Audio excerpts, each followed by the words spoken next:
Häzirki döwürde ösüşleriň berentliklerine tarap önemli gadam arýan ýurdumyzda ählimi gün tertibiniň meseleleriniň oňun çözgüdüne gönükdirilen giň meşgul işler amala asyrlýar.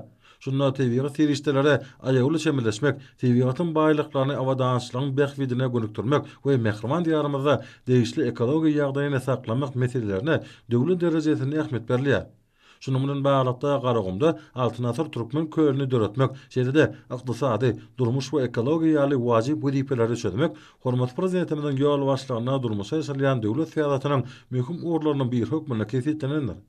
Munyň özi durnukly ösüş maksatnamalaryna ýetmek babatda Birleşen Milletler Guramasynyň ýürütüleşdirilen idaralar bilen ýurdumyzyň öýdara gatnaşyklary ýygy-däli ösdürilýäni bellemek gerek.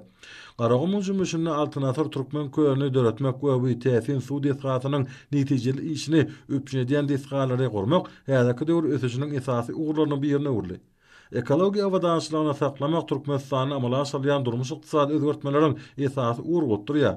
Su serişdelerinin netijeli peýdalanmak, biologik durullugy we tebigy aýratyny saklamak, çölleşme we toprağyň şorlaşmagyna garşy göreşmek babatda ýerime şöyle taslamalar amala asyrlýar.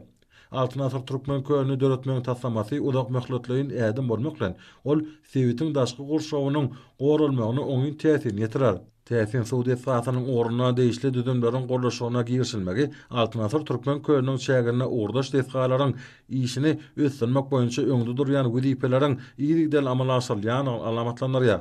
Türkmenistana Birleşen Milletler Guramasy şäherleriň we owa ýerleriniň durnukly ösüşine we dörli gyzyklanma bildirýän taraplar şol sana halkara guramalary, maliýe düzümleri, raýatlyk jeňmetleri we hususy podoklar bilen hyzmatdaşlyk işleňleşdirilýär.